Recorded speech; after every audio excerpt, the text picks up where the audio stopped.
invito a que abran sus Biblias en Esdras capítulo 7, fue la lectura que tuvimos. Esdras capítulo 7. Leímos del 1 al 10 y nosotros vamos a estudiar juntos el versículo 10. ¿Sí? Vamos a titular este mensaje: ¿Cómo ser un instrumento de Dios en tu contexto? ¿Cómo ser un instrumento de Dios, vos, yo, en tu contexto, en donde estás, en donde vivís? Si te pregunto si te gustaría ser un instrumento en las manos de Dios, seguramente la respuesta, espero, va a ser sí. Como padre, como madre, como esposo, como esposa, como vecino, como un alumno, como un jefe, como un empleado, como pastor, como diácono, como una oveja, ¿sí? Como maestro de escuela dominical. Seguramente querés ser un instrumento de Dios, querés que Dios te use. ¿Sí? Creo que a todos nos gustaría dejar un legado, ¿sí? Que repercuta en la eternidad, que nuestra vida sea recordada porque fue usada para la gloria de Dios y para otras personas, ¿no? Que nuestra vida influencia a otras personas. No importa cuántas, eso lo determina Dios, pero sí queremos ser instrumentos, por lo menos en mi familia y en los que me rodean, ¿no? Dios me salvó, Dios te salvó y seguramente estás en medio de un grupo de personas y Dios quiere, y no es casualidad eso, y en ese grupo de personas Dios quiere que la influencies. ¿Te gustaría que la mano de Dios esté con vos para que el favor de Dios, el éxito de Dios esté en tu vida? El éxito de Dios, no el éxito como lo promueve el mundo.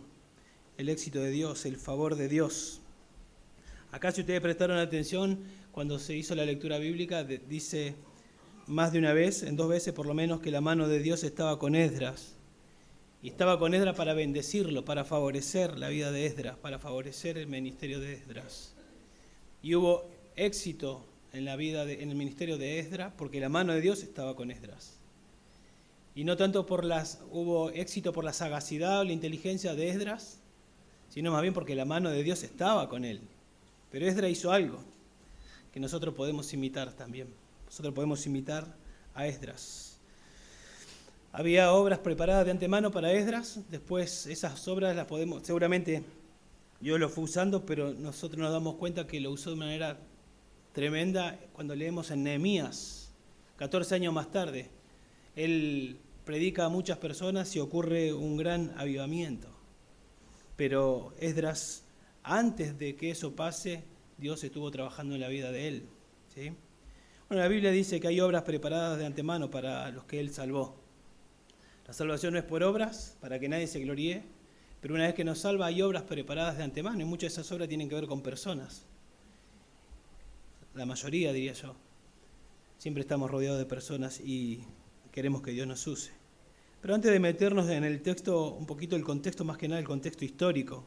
Si bien ahí del 1 al 10 ya leyó el hermano Sergio, un poquito así el contexto histórico en el que ocurre esto. Cuando ustedes saben que Dios saca a Israel de Egipto, Dios lo saca a Israel de Egipto, y cuando lo saca les da, aparte que tienen que hacer el tabernáculo, le da la ley a ellos, y por desobediencia después están 40 años en el desierto dando vueltas, y después están listos ya para entrar a la tierra prometida, y antes de entrar a la tierra prometida, Dios por medio de Moisés le entrega Deuteronomio. Y allí en ese libro, en Deuteronomio, en capítulo 28 de este libro, Deuteronomio, Dios le advierte a su pueblo que si ellos son obedientes a su palabra, a la ley, si son obedientes, le va a ir bien, van a tener bendiciones. Del 1 al 14, pero después del 15 hasta el final, muchísimos versículos más.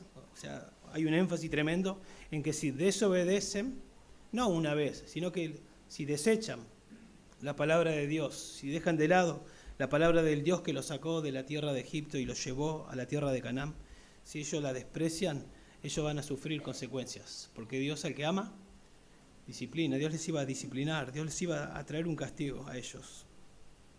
Lamentablemente, Israel prefirió dejar de lado la palabra de Dios, decidió desechar la palabra de Dios y amoldarse al mundo y sufrió el castigo. sufrieron castigo. Nosotros leemos en el libro de Jueces, el libro de Jueces ya están en la tierra prometida, y vemos ahí que fueron desobedientes una y otra vez, y Dios fue muy paciente con ellos. Aun cuando se arrepentían, le levantaba un juez, y otra vez Dios tenía misericordia, pero moría ese juez y otra vez ellos se apartaban, y Dios tuvo muchísima misericordia de ellos. Pero hay mucho énfasis en que dejaron la palabra de Dios, y progresivamente fueron cediendo, y llegó entonces lo que ellos pensaban que nunca iba a llegar. Llegó, porque la palabra de Dios siempre se cumple, llegó el castigo.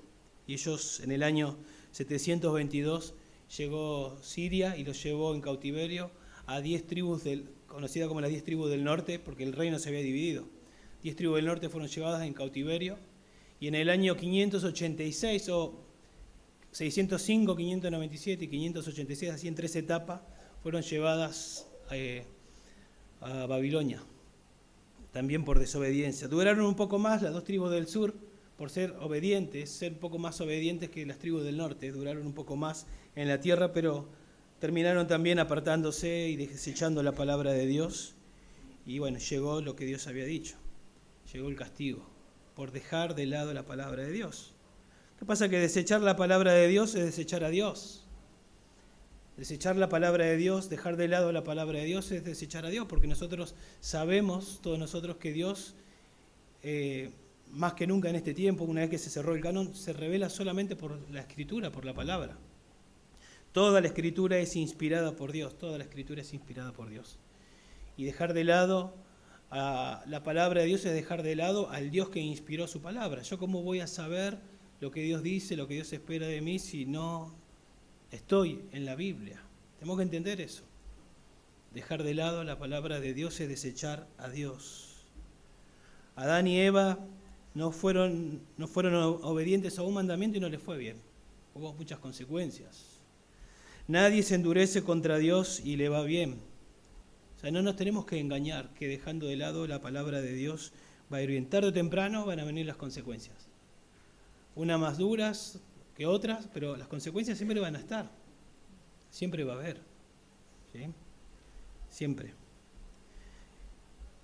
Fijaron, en Deuteronomio capítulo 6 decía, el pasaje que todos conocemos, que Dios es un Dios y que a ese Dios hay que amarlo, le decía Dios por medio de Moisés, con todo el corazón, con todo el alma, con todas las fuerzas. Y estas palabras que yo te he dado deben estar en tu corazón. Y la tienes que atesorar, la tienes que enseñar a tus hijos, estando en el camino, en casa, cuando te levantes, cuando te acuestes. Eso era lo que tenían que hacer, ¿sí? Lo que ellos, primero en el corazón de los padres y pasársela a sus hijos. Y así tenía que seguir pasando la posta y pasando la posta. Bueno, en algún momento dejaron de hacer eso.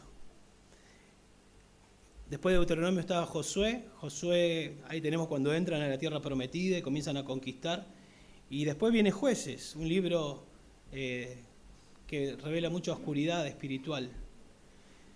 Y dice ahí en Jueces capítulo 2, verso 10, hablando de esa generación que había entrado con Josué, Caleb y otros. También toda aquella generación fue reunida a sus padres, es decir, murieron.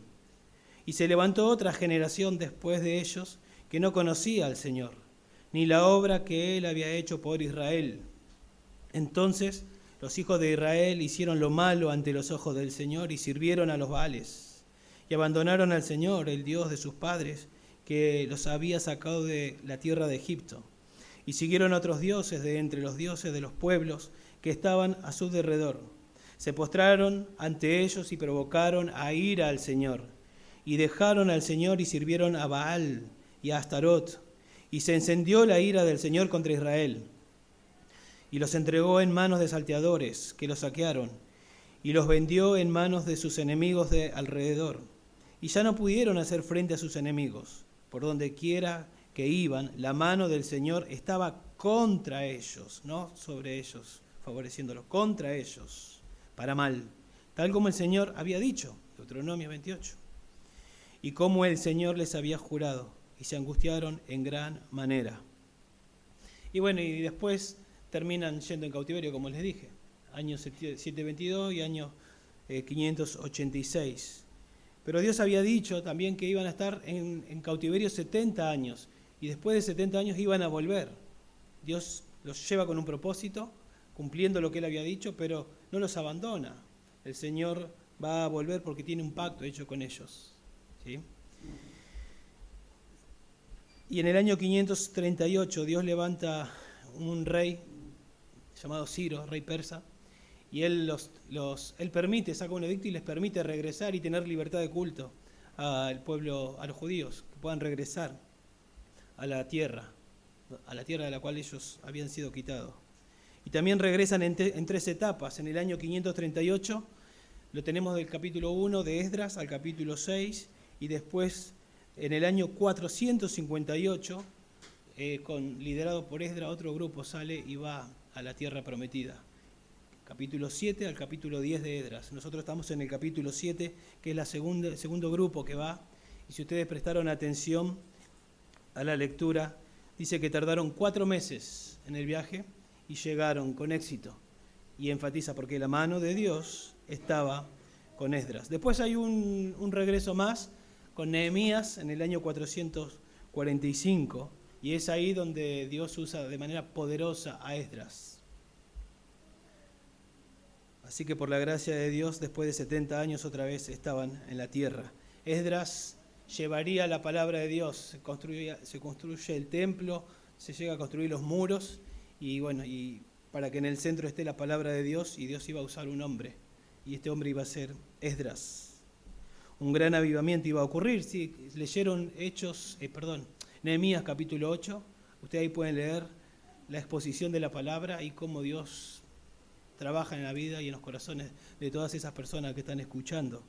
Pero antes de Dios producir un avivamiento en todas esas personas, Dios produjo un avivamiento en la vida de Esdras. Y eso es lo que lo podemos ver y lo podemos notar acá en el versículo 10. Cuando hablamos de avivamiento, un hombre lo define de esta manera: es la visitación vivificante de Dios a su pueblo, tocando sus corazones y profundizando su obra de gracia en sus vidas. Es un reavivamiento espiritual, es una restauración de vida espiritual, y ocurre por medio de la palabra. Dios usa la palabra para producir esto, para vivificar los corazones, para traer una vivificación de corazones, para traer convicción de pecado, para traer arrepentimiento, humildad, personas que se sometan a las Escrituras y que quieran obedecer. Entonces, antes de Dios utilizar a este hombre para producir un avivamiento, Dios produjo un avivamiento en la vida de Esdras. Por eso yo comenzaba diciendo: ¿te gustaría ser un instrumento de Dios? No importa en cuántas personas, 1, 2, 3, la que Dios quiera, primero tiene que producir un avivamiento en tu vida, y eso es lo que Dios quiere hacer. Antes de que Dios te use en la vida de otros, Dios quiere quiere revolucionar o transformar tu vida. Y es la palabra de Dios la que hace ese trabajo. Dios usa su palabra para hacer ese trabajo, lo mismo que hizo en este hombre. Observen ahí en el versículo 6 y el versículo 9. Versículo 6 dice: este Esdras subió a Babilonia y era escriba experto en la ley de Moisés. Experto en la ley de Moisés. Dice libros extra bíblicos, la tradición, que se sabía la ley de memoria al punto que la podía escribir Esdras. Que el Señor Dios había dado a Israel, este Esdras, leo nuevamente, subió de Babilonia y era escriba experto en la ley de Moisés, que el Señor Dios de Israel había dado. Y el rey le concedió todo lo que pedía, porque la mano del Señor estaba sobre él. Versículo 9. Porque el primer día del mes primero comenzó a subir de Babilonia, y el primer día del mes quinto, es decir, 4 meses tardaron, llegó a Jerusalén. Y ahí nos dice por qué: pues la mano bondadosa de su Dios estaba con él. 1.600 kilómetros aproximadamente. Comenzó en marzo, abril y concluyó en julio, agosto, y llegaron. Pero acá enfatiza: porque la mano de Dios estaba con él. Hubo éxito, Dios favoreció. Era muy importante para ellos estar en la tierra prometida. Estar en la tierra prometida, en la tierra que Dios había prometido, con su templo, volver a toda la ceremonia, tener la ley, hacer todo lo que Dios había instituido y que no lo podían hacer por 70 años. Era muy importante para ellos. Ya este hombre está volviendo, está dejando tal vez la comodidad donde estaba y volviendo porque él sabía que eso era lo que Dios quería para él y para su vida. Pero ¿qué es esto de que la mano de Dios estaba con Esdras? ¿Qué significa? Bueno, leyendo algunos versículos por ahí podemos entender mejor. Ahí en Números capítulo 13, cuando están en el desierto todavía, van 12 espías a la tierra prometida. Y entre esos 12 espías estaba Josué y Caleb.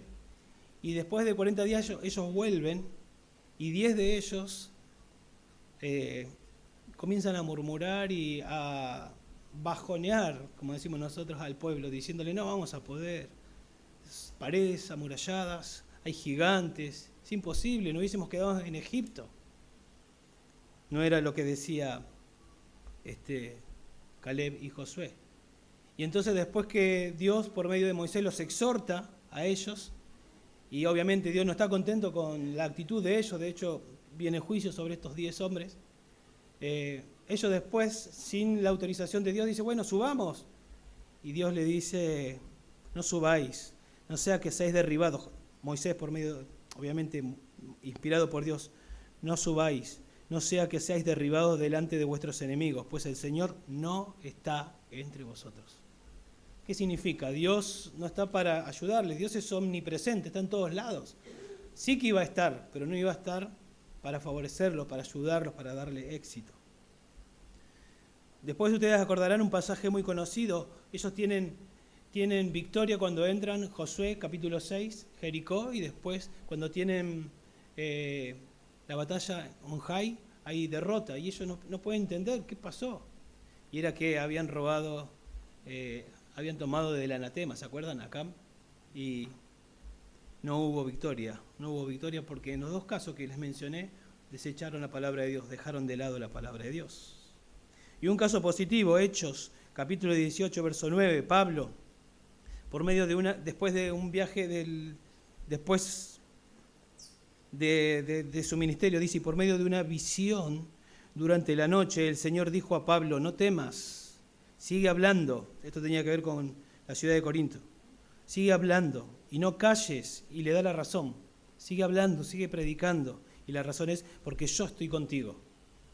Y nadie te atacará para hacerte daño, porque yo tengo mucho pueblo en esta ciudad. La mano de Dios estaba con Pablo. Sigue hablando, no calles. Hay dificultades, pero yo estoy contigo. Entonces, vamos entendiendo qué es que la mano de Dios esté con uno, ¿no? Al regreso del primer viaje misionero, que lo vemos ahí en Hechos capítulo 13, en el capítulo 14, verso 24, Pablo dice estas palabras. Cuando llegaron y reunieron a la iglesia, informaron de todas las cosas que Dios había hecho con ellos y cómo había abierto a los gentiles la puerta de la fe. Trajeron buenas noticias, pero acá, si ustedes prestaron atención, lo que Dios había hecho con ellos. Dios había usado a Pablo y a Bernabé como instrumentos. De la misma manera que usó a Esdras, usó a Pablo y a Bernabé. Y ellos estaban contando a la iglesia todo lo que había ocurrido, pero como Dios los había usado. La mano de Dios había estado con ellos. Entonces yo te vuelvo a preguntar, ¿te gustaría que la mano de Dios esté con vos? Y espero que la respuesta sea sí. ¿Y qué tenemos que hacer? Tenemos que honrar la palabra de Dios. Tenemos que tener en alta estima la palabra de Dios. Y cuando digo honrarla, tenerla en alta estima, significa que tenemos que saber que Dios habla por medio de este libro. Y si Dios habla por medio de este libro, yo quiero estudiar este libro. Quiero saber lo que Dios me enseña. Dios se ha revelado en este libro. Él me cuenta cómo Él es. Si Él es misericordioso, yo lo aprendo por este libro. Si Él es bueno, lo aprendo por este libro. Si Él aborrece el pecado, yo lo entiendo por este libro. Si Él es santo, yo lo aprendo en este libro. Y Dios es infinito. Y Dios en un sentido es incomprensible. No que no se da a conocer. Es incomprensible que siempre vamos aprendiendo y nunca terminamos.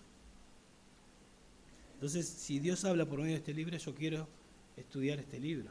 Quiero conocer a Dios, porque Dios se ha revelado en este libro, no solo de manera natural, sino se ha revelado en este libro, con palabras, con oraciones, con gramática, con sujeto, con predicado, con verbos, con sustantivos, para que yo pueda dedicarme a estudiar y a conocerlo a él. ¿Sí? Dice en Josué 1:8, Dios le dice a Josué: este libro de la ley no se apartará de tu boca, sino que meditarás en él día y noche. ¿Para qué? Para que cuides de hacer todo lo que en él está escrito. Tenés que meditar para obedecerlo, para que cuides de hacer todo lo que está escrito. Porque entonces, si haces eso, harás prosperar tu camino y tendrás éxito. Vas a tener éxito, está garantizado, pero hay algo que tenés que hacer, Josué. Este libro tenés que meditar día y noche, reflexionar, pensar, meditar, ¿sí?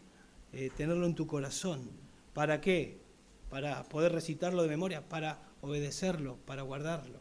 Y entonces vas a tener éxito. Similar a lo que dice el Salmo capítulo 1, verso 1. Cuán bienaventurado es el hombre que no anda en el consejo de los impíos, ni se detiene en el camino de los pecadores, ni se sienta en la silla de los escarnecedores, sino que en la ley del Señor está su deleite. ¿Y qué hace? En su ley medita de día y de noche. Este hombre es o será como un árbol firmemente plantado. Imagínense un árbol firmemente plantado junto a corrientes de agua. El agua viene y está continuamente regando la raíz, y la raíz cada vez más profunda, más arraigado, que da su fruto a su tiempo, su hoja no se marchita. En todo lo que hace prospera, fructífero, da fuerte, firme, fresco. Así será el hombre y la mujer que toman en serio la palabra de Dios, ¿sí? Que honran la palabra de Dios. Y Esdras fue como Josué. Esdras fue como este hombre del Salmo 1. Y cada uno de nosotros, hombres y mujeres, podemos ser como Esdras, podemos ser como Josué, podemos ser como este hombre del Salmo 1. ¿Sí? Este Esdras es un hombre que está controlado, saturado por la palabra de Dios. Preguntémosle al texto, ¿por qué la mano de Dios estuvo con Esdras? Eso así termina el versículo 9. Y el versículo 10 nos explica. ¿Sí? El versículo 10 responde, ya que, o porque, depende de la traducción que vos tengas, y introduce la explicación. Y la explicación es porque Esdras dedicó su corazón a estudiar, para obedecer, para enseñar. Él preparó su corazón. La mano de Dios estaba con Esdras porque Esdras hizo algo. Y esto es lo que podemos imitar. Dedicar nuestro corazón a estudiar la Biblia con el propósito de obedecerla y que Dios nos use para enseñar a otros y influenciar a todos los que Él quiera que influenciemos. ¿Sí? Podemos ver acá 4 cosas que hizo Esdras y que nosotros podemos imitar.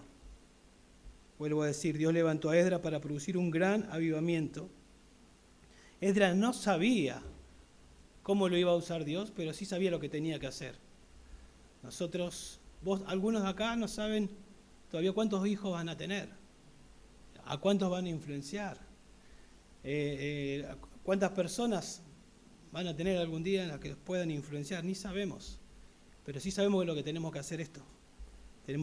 Y si ustedes prestan atención, acá está el primer y gran mandamiento y el segundo.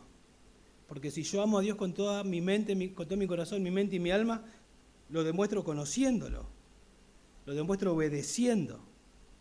Y si eso pasa, yo amo a mi prójimo. ¿Y qué es lo mejor que puedo hacer por mi prójimo? Contarle de mi Dios, del cual estoy enamorado, el cual estoy conociendo. ¿Sí?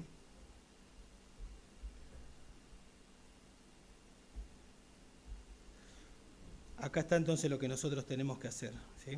Esto es lo que hay que hacer. Para que la mano de Dios esté sobre ti y para que pueda ser usado, en primer lugar, tenemos que dedicar nuestro corazón al Dios de la Biblia. Tenemos que dedicar nuestro corazón al Dios de la Biblia. Cuando habla de corazón, acá, ya que Esdras había dedicado su corazón, usa la palabra corazón para hablar de todo el ser. O sea, todo su ser estuvo involucrado en esta determinación, en esta decisión. Su mente, su voluntad, sus emociones, todo su ser interior involucrado en esto que él quiso hacer, que él determinó hacer. La palabra dedicar es la idea de comprometerse firmemente, de dedicar para dirigirse a una meta.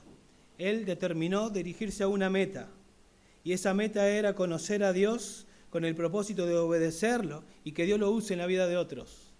Y entonces él determinó, porque hay muchas distracciones, muchos obstáculos, él se disciplinó de tal manera con ese fin, con ese propósito.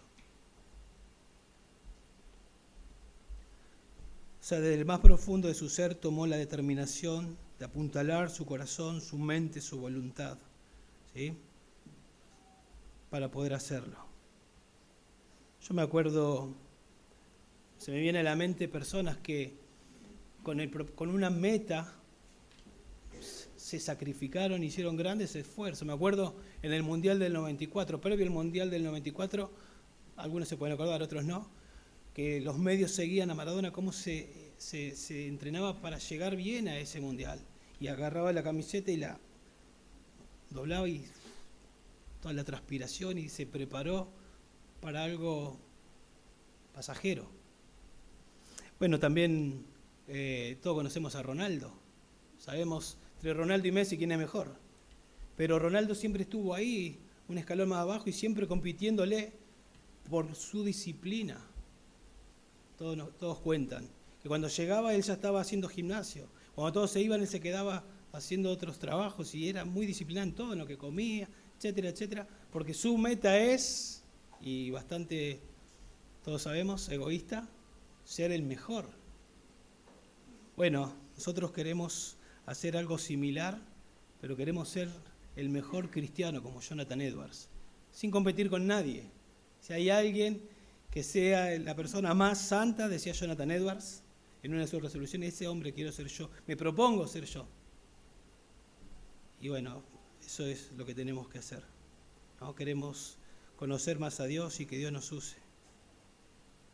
Todo en la vida de Esdras es dirigido hacia donde él quiere ir. Él quiere ir a estudiar, a obedecer y a enseñar las Escrituras. Entonces, lo primero que hizo Esdras fue determinar de manera consciente y explícita, doblegar su voluntad para poder hacer lo que él se propuso hacer. ¿Y por qué digo eso? Porque nuestra carne es enemiga de las cosas espirituales. Y no es tan fácil hacer lo que Esdras hizo. Ustedes saben que no es tan fácil, que no es fácil. Es más fácil, siempre decimos, sentarnos a leer cualquier cosa que no sea la Biblia. Es mucho más fácil. Es más fácil prender la tele y estar 2 horas mirando una película y no nos da sueño, no pasa nada. Es más fácil agarrar y ver abrir el celular y comenzar a ver y empezar a pasar tiempo y horas, ¿no? Es más fácil. Es más fácil estar enfrente de una computadora. Y todo eso llega a ser un obstáculo. Y entonces tenemos que determinar nosotros y doblegar nuestra voluntad, que muchas veces le gustan esos obstáculos. Y tenemos que doblegar nuestra voluntad. La Biblia dice en Romanos 7 que tenemos lucha dentro nuestro.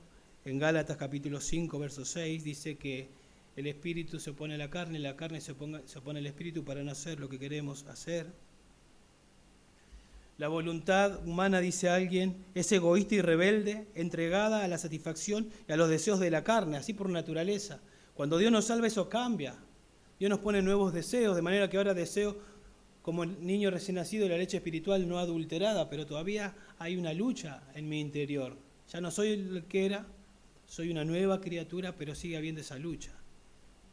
Y muchas veces luchamos con la pereza de sentarnos a estudiar la Biblia, sentarnos a leer la Biblia. Cualquier otra propuesta muchas veces es la que tomamos en vez de sentarnos a estudiar la palabra de Dios. Y la verdad, como dice alguien, la demostración de una vida piadosa no viene por exclamaciones piadosas, sino por adquirir el hábito de la lectura, la meditación, ¿sí?, el estudio regular de la palabra. Alguien va a ser un hombre o una mujer piadosa no porque solamente lo exclame, sino porque tiene que tener esa persona el hábito de estudiar las Escrituras, de leer las Escrituras, de meditar en las Escrituras. Estaba buscando pasajes paralelos a al versículo 10, y aparece 1 Samuel 7:3. Y ahí en 1 Samuel 7:3 dice lo siguiente: entonces Samuel habló a toda la casa de Israel diciendo: si os volvéis al Señor con todo vuestro corazón, ¿sí?, quitad de entre vosotros los dioses extranjeros y Astarot, y dirigid vuestro corazón al Señor. O sea, para venir al Señor hay que sacar cosas. En este caso eran ídolos. Y nosotros enseguida decimos: yo no tengo ningún ídolo, no tengo ningún gauchito Gil, no tengo nada que estoy adorando. Pero recién hablábamos de cosas como esto que tal vez no lo consideramos ídolos, tal vez no llega a ser un ídolo, no sé. Pero sí se interponen y son obstáculos para lo que nosotros queremos hacer, ¿sí? No nos dejan. Imagínate una gran roca en el camino que ahí te traba y no puedes avanzar. Y si sacás la roca hay un lago precioso, ¿sí?, que va a refrescar tu garganta, va a calmar tu sed. Te puedes tirar un chapuzón y disfrutar. Pero no lo estás viendo y no lo estás disfrutando porque hay un obstáculo tremendo ahí. A veces nosotros no disfrutamos de las Escrituras por obstáculos que hay en nuestras vidas. Y no tenemos ese tiempo para sentarnos a leer las Escrituras. Y a veces no necesariamente tiene que ser pecado. Por eso ahí en Hebreos capítulo 12, verso 1 dice: por tanto, puesto que tenemos en derredor nuestro tan grande nube de testigos, despojémonos también de todo peso y del pecado que nos asedia. El pecado hay que confesarlo, obviamente, Dios lo aborrece, pero también hay, dice acá, peso que tenemos que despojar, ¿no?, que no nos permite correr con paciencia la carrera que tenemos por delante. Entonces, esto de dedicar nuestro corazón tiene que llevarnos a pensar, a reflexionar. Si yo realmente quiero estudiar las Escrituras, bueno, hay cosas que yo voy a tener que doblegar mi voluntad y sacarlas, y abstenerme, y negarme a mí mismo. Cada uno tiene que saber. Me tengo que disciplinar para lograr ese objetivo, que es tremendo objetivo. Quiero conocer a Dios. Así que dedicar, como Esdras dedicó, implica sacar del camino aquello que estorba tu camino hacia esa meta de estudiar las Escrituras. Y puedes ir pensando: ¿estudiaste las Escrituras la semana que pasó? ¿Qué fue lo que impidió el estudio de las Escrituras? Hay un proverbio en 21:1 que dice lo siguiente: el perezoso dice: hay un león afuera. Hay un león afuera. ¿Qué voy a salir? Hay un león afuera. Excusas. Y a veces nosotros somos expertos para sentir y acallar nuestra conciencia y ponemos excusas. No, el tiempo es muy apretado, tuve que hacer esto, aquello, lo otro.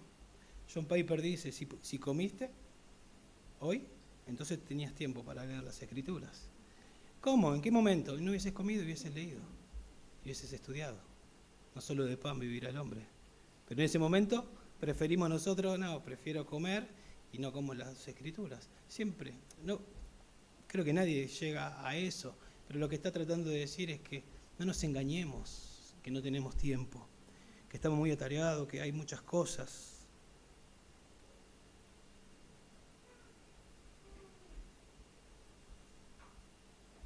Recién mencioné yo a Jonathan Edwards. Es considerado el teólogo más grande de los Estados Unidos hasta el día de hoy. Y él escribió 70 resoluciones. Y esas 70 resoluciones, si ustedes las leen, están en internet.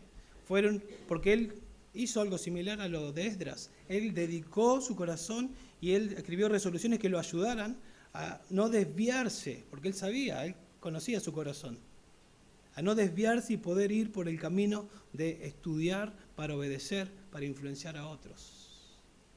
70 resoluciones. Y comencé diciendo: es considerado el teólogo más grande de los Estados Unidos. ¿Por qué piensan que fue de la noche a la mañana? Se disciplinó, dedicó su corazón. Él no sabía que hoy lo iban a estar recordando de esa manera, pero todo comenzó dedicando su corazón, disciplinando su corazón. Y si nosotros no determinamos dedicar nuestro corazón, si nosotros no decidimos comprometernos, encaminarnos en esa dirección de buscar a Dios, tarde o temprano vamos a sufrir las consecuencias. ¿Sí? Tarde o temprano vamos a sufrir las consecuencias. Pablo le dice a Timoteo, ya en el Nuevo Testamento, ejercítate para la piedad. O sea, ¿querés ser un hombre piadoso? Espero que sí, Timoteo. Ejercítate para la piedad. Si no te ejercitas para la piedad, no vas a ser un hombre piadoso. Y la palabra ejercítate o disciplínate viene de una palabra que se usaba en aquel tiempo que tenía que ver con entrenarse, con hacer gimnasia. Personas, chicos de 17, 18 años, en aquel tiempo tenía que ver mucho el entrenamiento, el físico. Estaba muy de moda entrenarse para correr y para participar de los Juegos Olímpicos. Y Pablo, viendo ese esfuerzo y esa disciplina que tenían para un premio que perece, él toma eso y dice, ejercítate, pero para la piedad. Entrénate. Lo que le estaba diciendo, para ser piadoso, tenés que sacrificarte, tenés que entrenarte, tenés que negarte a vos mismo. Es complicado porque nuestra carne no quiere, el mundo nos quiere amoldar y el diablo tampoco quiere. Anda como león rugiente buscando a quien devorar. Por eso la Biblia nos dice, ocúpate de la salvación. ¿Quién se tiene que ocupar? Yo. Ejercítate, Pablo le dijo a Timoteo. ¿Quién lo tenía que hacer? Es un mandato. No le dice, fíjate si querés, ejercítate, orden imperativo, ejercítate para la piedad. Y está en presente, lo cual es algo que tenía que ser su manera de vivir continuamente. Que esta semana te hayas disciplinado y todo vaya bien, no significa que mañana va a estar todo bien. Disciplínate para la piedad. Y es algo que Pablo no lo podía hacer por Timoteo. Seguramente oraba y deseaba de todo corazón, pero era algo que Timoteo tenía que hacer. Yo no puedo hacerlo por vos. Yo puedo animarte, puedo enseñarte, puedo decirte, puedo orar, pero cada uno acá debe ejercitarse para la piedad. Cada uno de nosotros debemos ocuparnos de la salvación con temor y temblor. En el Salmo 10, verso 17, hay una oración del salmista y dice, oh Señor, tú has oído el deseo de los humildes. Tú fortalecerás su corazón e inclinarás tu oído. Dios se ha revelado y quiere darse a conocer. Si nosotros con humildad le pedimos a Dios, ¿ustedes piensan que Dios no nos va a fortalecer para que lo podamos hacer? Ocúpate de tu salvación con temor y temblor. La razón, porque Dios produce el querer y el hacer. Dios te va a empoderar para que puedas hacer eso que Él mismo te pide que hagas. Pero levantate y movilízate por fe, sabiendo que Dios está ahí con vos. Y como dije recién, si no resolvés en tu corazón comprometerte a estudiar las Escrituras, es muy, muy peligroso. Escuchen lo que dice la Biblia de Roboam. Roboam hizo lo malo. Está en el Antiguo Testamento, está en 2 Crónicas 12:14. Roboam hizo lo malo. Y escuchen por qué. Porque no dispuso su corazón para buscar a Dios. ¿Por qué hizo lo malo? Porque no dedicó su corazón para conocer a Dios. Si no dedicas tu corazón a conocer a Dios, tarde o temprano terminarás haciendo lo malo.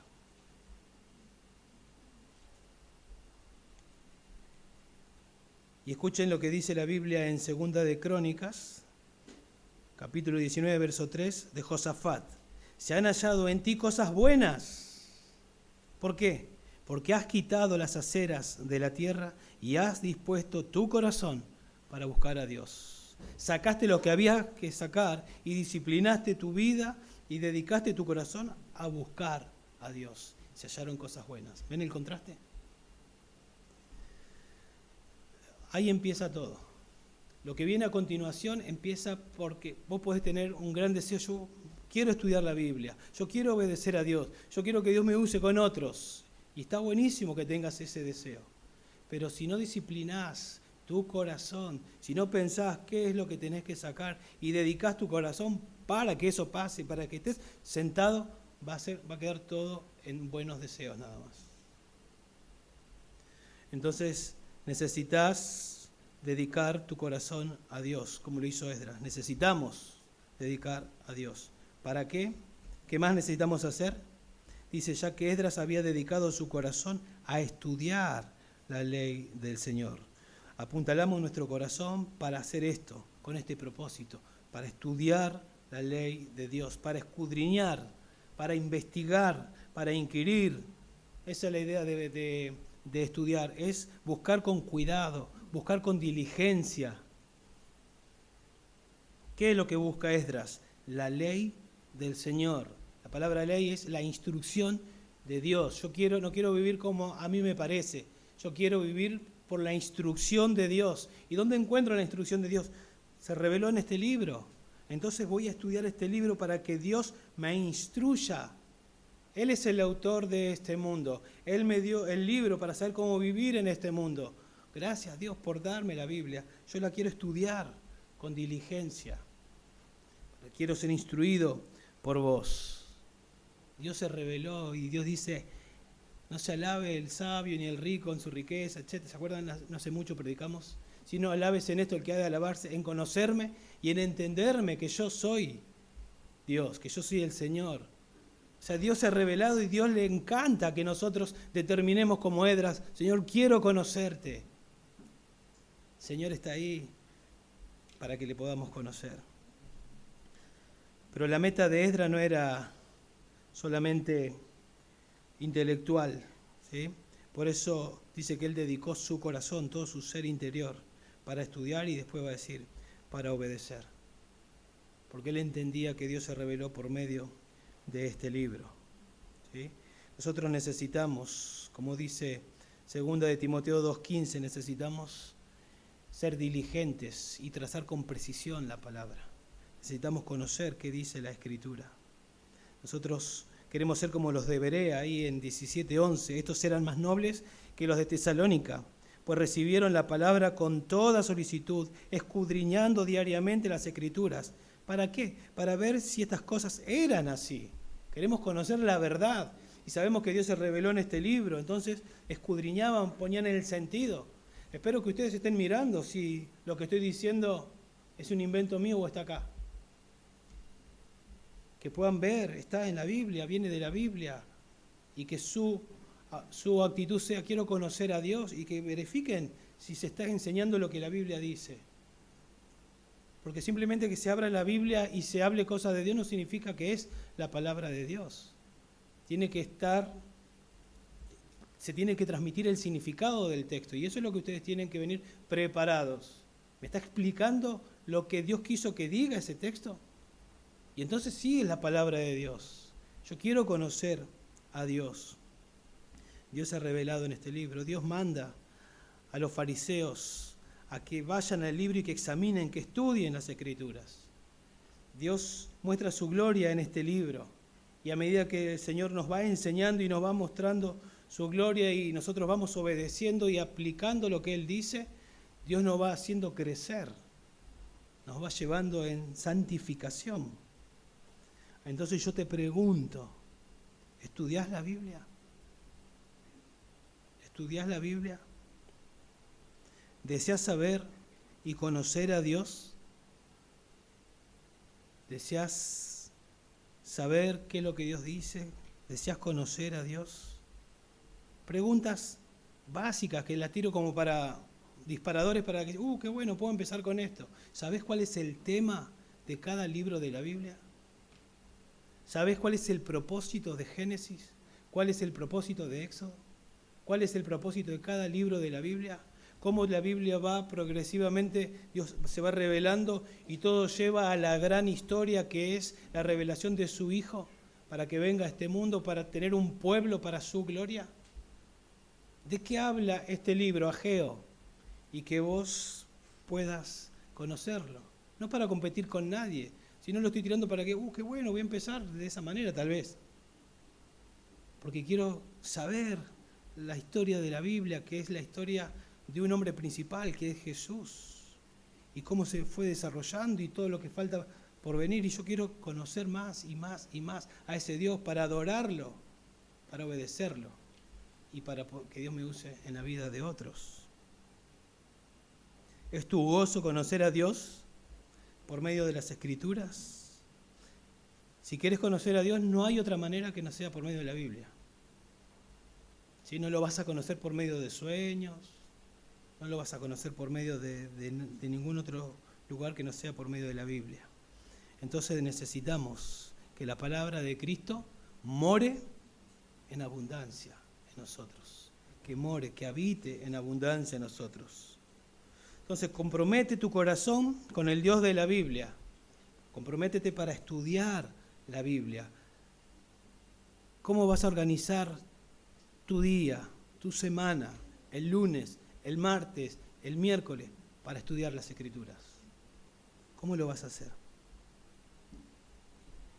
Y vuelvo a decir, no hay excusas. Ya tengo 80 años, ya tengo 70 años, que no tengo memoria, que leo y me olvido. Y bueno, y excusa, y excusa, y excusa, y excusa, y así, ¿no? Somos rápidos para poner excusas. Sí, y yo no digo que todas esas cosas no pasan, pueden pasar. Pero una manera de decir, Dios, a pesar de que mi memoria no es la misma que antes, yo quiero amarte y yo te amo con todo mi corazón y quiero leer y quiero estudiar. Aún, Señor, ayúdame a poder retener algo para meditarlo y compartirlo con otro e interactuar, no sé, buscar la manera. Pero nunca dejes, listo, ya está como una excusa para dejar de lado la palabra de Dios. ¿No? Pablo sabía que lo iban a matar y pide que traigan los libros. Pero pará, Pablo, si ya te cortan la cabeza y te encontrás con el Señor. Él quería seguir estudiando las Escrituras hasta aquel día. Y así debe ser con nosotros. En tercer lugar, entonces, no solo comprometemos nuestro corazón para estudiar las Escrituras, sino que dedicamos nuestro corazón también para obedecer las Escrituras. Ya que Esdras había dedicado su corazón a estudiar la ley del Señor y a practicarla, dice acá. Esdras no solo quiere tener un conocimiento intelectual, él comprometió su corazón para obedecer a Dios. Es ahí nos conecta con lo anterior, ¿no? Y practicarla. Dedicó su corazón para estudiar y practicarla. O sea que Esdras no era un oidor, sino que él era un hacedor de las Escrituras. Un hacedor de las Escrituras. Y así debe ser en nosotros también. La Biblia, de hecho, Dios no nos dio la Biblia para informarnos nada más. Dios nos dio la Biblia para transformarnos. ¿Sí? Nosotros tenemos que entender eso. Cuando yo voy a la Biblia y encuentro pasajes como, por ejemplo, si tu ojo derecho te es ocasión de caer, de pecar, córtalo. Yo tengo que pensar en eso y ser radical y hacerlo. Si encuentro un pasaje que dice, sed agradecido en todo, da gracias en todo, me examino, estoy siendo agradecido por todo y comienzo a aplicarlo. Orad sin cesar, estoy orando sin cesar, es el patrón de mi vida que oro unos por otros, estoy haciéndolo. Hay un montón de cosas que yo conozco que están acá y ya por saber que están acá me engaño y pienso que ya está y acá estoy viendo que no, que tengo que obedecer. Entonces cuando encuentro algo y no lo estoy obedeciendo, hay que parar. Señor, perdóname, hace 1000 años que conozco esto y no lo hago. Y empezás a hacerlo. Id y haced discípulos. Lo recontra sabemos ese pasaje. Haced discípulos. Ese es el mandato. Haced discípulos. ¿Lo estamos haciendo? ¿Estamos haciendo discípulos? ¿Estamos predicando el Evangelio? Y así podemos seguir y avanzar y avanzar y avanzar. No puede ser que leamos, escuchemos, digamos, wow, y nada más.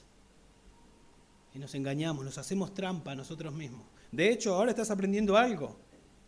Si no organizás tu vida para que a partir de mañana comenzás a aplicar esto, es pecado, porque el que sabe hacer lo bueno y no lo hace, es pecado, dice la Biblia. Y obedecer, hermanos, así como debemos dedicar nuestro corazón para estudiar las Escrituras y disciplinarnos, también tenemos que disciplinarnos para obedecer. Porque, listo, aprendí esto y lo aplicás. En muchos casos tenés que disciplinarte para poder hacerlo y para poder tener el hábito. Sed agradecido entonces, no estoy siendo agradecido. Listo, me toco un botón y empiezo a ser agradecido.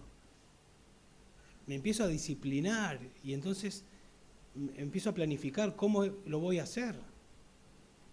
Y voy a empezar a darle las gracias a mi hijo cuando me alcanzan algo, porque no lo hacía. Y voy a empezar a darle la gracia a los chicos cuando tenemos la alabanza y a decirle gracias, porque yo sé que ayer se juntaron a ensayar y entonces todo eso lo planifico y lo empiezo a hacer. Porque no pasa por arte de magia. Nos tenemos que disciplinar también para aplicar muchas veces. ¿Cómo voy a ser discípulo? ¿De qué manera? Y empiezo a pensar. Hay 15 empleados o 15 compañeros míos en la fábrica y no le hablé a ninguno todavía. ¿Cómo voy a empezar? ¿Cómo voy a hacerlo? Y empezás a planificar cómo lo vas a hacer para obedecer lo que aprendiste, que tenés que hacer discípulos. Y para ser discípulos tenés que comenzar predicando el Evangelio, orando en tu casa para predicar el Evangelio. Alguien dijo, busqué ahí hoy antes de venir, que para tener un hábito más o menos 21 días dice que tenés que comenzar a hacerlo. Hacerlo para que se te haga un hábito, que no se hace de un día para el otro. Entonces, tal vez no tenés el hábito de levantarte y de orar a Dios, y bueno, lo voy a empezar a hacer, y lo voy a empezar a hacer, y lo voy a empezar a hacer para que sea un hábito en mi vida, para agradecer a Dios, para entregar este día a Dios. Algunos ejemplos, ¿sí? Algunos ejemplos. La idea, porque implica eso, porque acá la palabra, cuando dice para practicar, implica esforzarse en hacer lo que aprendiste. ¿Sí? Aprendiste que debes estudiar, bueno, te vas a tener que esforzar para poder hacerlo. Debes planificar cómo lo vas a hacer para que te salga, porque si no, no te va a salir. Para romper cualquier hábito hace falta disciplina. Dijo alguien, nuestros esquemas de desobediencia a Dios se han ido desarrollando por años y no serán rotos fácilmente sin disciplina. Disciplina no es apretar los dientes fuerte y decir, no lo volveré a hacer. Más bien significa instrucción, preparación, planificación. Así como se necesita un plan para leer y estudiar en forma regular, también se necesita un plan para aplicar bíblicamente lo que aprendiste. Alguien dijo, tal vez el primer peligro de la iglesia, y cuando hablamos de iglesia hablamos de las personas, el primer peligro de cada uno de nosotros es desechar la palabra de Dios. Gracias a Dios, y tenemos que orar para que nunca la desechemos acá y que siempre sea central en el púlpito. ¿Sí? Pero tal vez un segundo peligro es ser como los fariseos, amar la ortodoxia nada más y pensar que la ortodoxia ya somos santos. O sea, amamos la doctrina, pero dejamos de lado el deber. La doctrina, ¿sí?, es para obedecerla. Yo quiero aprender doctrina porque quiero obedecer a Dios. Y a veces porque sabemos muchas cosas y palabras teológicas y sabemos explicar muchas cosas, tal vez nos confundimos y eso no está afectando a nuestra vida. Y no estoy viviendo nada de lo que sé. Entonces pienso, me examino. Porque yo quiero conocer a Dios para obedecerlo, a Él. Y es muy peligroso, ¿sí?, llegar a eso, de solo tener doctrina y nada de práctica. Es tan peligroso que escuchen lo que dice Primera de Juan. Y en esto sabemos que hemos llegado a conocerle, hemos llegado a tener una relación con Él, si guardamos sus mandamientos, es decir, si somos obedientes. El que dice, yo he llegado a conocerle, y no guarda sus mandamientos, no obedece sus mandamientos, es un mentiroso, y la verdad no está en él. Pero el que guarda su palabra, es decir, el que la obedece, en él verdaderamente el amor de Dios se ha perfeccionado. En esto sabemos que estamos en él. El que dice que permanece en él, debe andar como él anduvo. ¿Aplicás las Escrituras a tu vida? ¿Aplicás la Escritura a tu vida?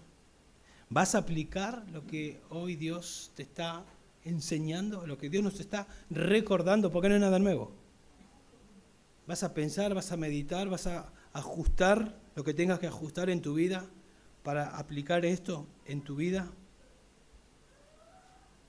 ¿Nos aseguramos la mano de Dios entonces sobre nosotros si dedicamos nuestro corazón a estudiar las Escrituras, a obedecer las Escrituras y en último lugar en enseñar las Escrituras? Dice que Edra preparó su corazón también para enseñar las Escrituras. La idea de esta palabra de enseñar es enseñar para que respondan. No de tirar información, ¿sí? No solo tirar información, sino un deseo tremendo de que ustedes respondan. Yo quiero que respondan. Quiero pincharlos para que respondan. Yo sé que no hay poder en mí, pero sé que la palabra de Dios es poderosa. Y eso va a pasar, es como un vaso que se resbalsa. Estamos llenos de Dios y se resbalsa y damos de lo que tenemos. Si yo estoy estudiando las Escrituras y Dios me va mostrando su verdad y yo voy obedeciendo, ¿cómo piensan que va a estar mi corazón? Va a estar ardiendo. Y si está ardiendo, voy a querer transmitírselo a otros. Voy a querer enseñarle a otros. Me va a doler cuando alguien está en pecado, lo voy a ir a confrontar. Cuando alguien está estudiando las Escrituras me voy a poner contento y le voy a animar, seguí así. Cuando vea a mis compañeros en el trabajo que están perdidos, les voy a predicar el Evangelio, porque estoy incendiado por Dios. Pablo le dijo a Timoteo que nadie tenga en poco tu juventud, sino sea ejemplo en palabra, en amor, en fe, en conducta. Sé ejemplo, Timoteo. Timoteo tenía que enseñar las Escrituras, pero sé ejemplo, para que tu enseñanza se respalde en tu ejemplo. Es muy triste cuando alguien enseña y no vive lo que enseña. Y eso tus hijos se dan cuenta primero. Tus hijos se dan cuenta primero. Si esas cosas no pasan en tu casa,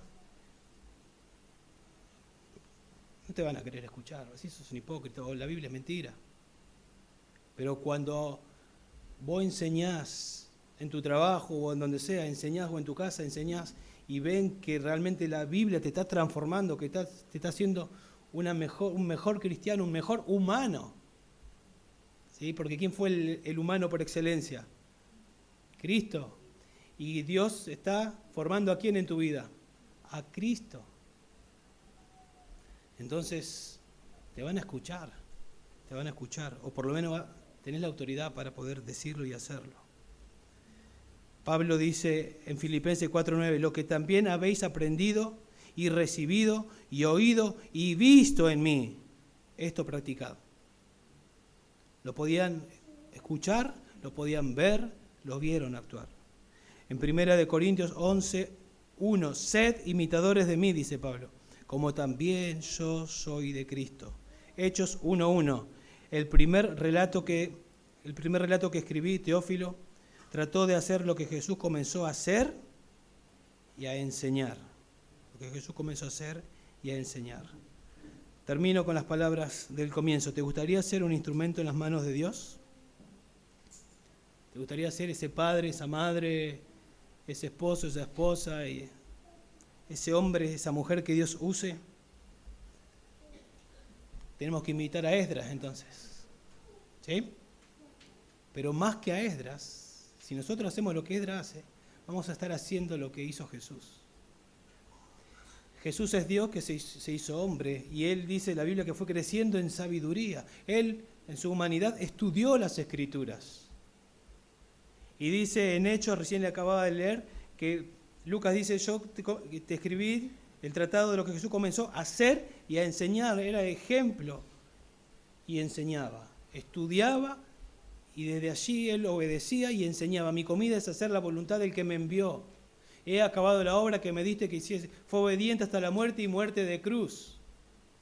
Si nosotros estudiamos para obedecer, para enseñar, vamos a ser más parecidos a Jesús. más parecidos a Jesús. Y esa es la meta, ser cada día más parecidos a Jesús. Jesús dice en Juan 17:19, hablando antes de ir a la cruz en su oración sumo sacerdotal, y por ellos, hablando de los discípulos, yo me santifico. Yo por ellos me santifico. Yo por ellos me aparto. Yo por ellos voy a ir a la cruz. ¿Para qué? Para que ellos, o sea, voy a ir a la cruz, para que ellos también sean santificados en la verdad.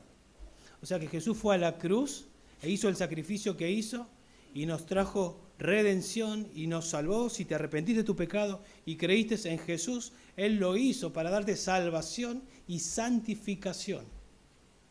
Cuando te salvó no hiciste nada, estabas muerto y te dio vida. Por eso respondiste con fe. Pero ahora que tenés vida, Él quiere santificarte y es tu responsabilidad y mi responsabilidad estudiar las Escrituras con el propósito de obedecerla y que Dios nos use para enseñar a otros. Eso es lo que tenemos que hacer. Vamos a orar. Padre, te agradecemos por tu palabra, te agradecemos por la exhortación y pedimos, Dios, que no quede solamente en ser oidores, queremos ser hacedores. Ayúdanos, Dios, a planificar cómo vamos a obedecer lo que nos enseñaste. Queremos ser hombres y mujeres que estudian las Escrituras con el propósito de obedecerte, Dios. Y que nos uses para enseñarle a todas las personas que tú quieras. No importa el número, pero queremos, Dios, que nuestro corazón arda por enseñar lo que tú nos muestras en privado. Pero sabemos, Dios, que para eso necesitamos dedicar nuestro corazón, encaminar nuestro corazón, Señor, doblegar nuestra voluntad con tu ayuda. Disciplinarnos de tal manera que tengamos ese tiempo, Dios. Quitar cosas, pecado, peso, Señor, obstáculos de nuestra vida para poder hacerlo. Ayúdanos, Dios, a todos acá, por favor. Te lo pedimos en el nombre de Jesús. Amén.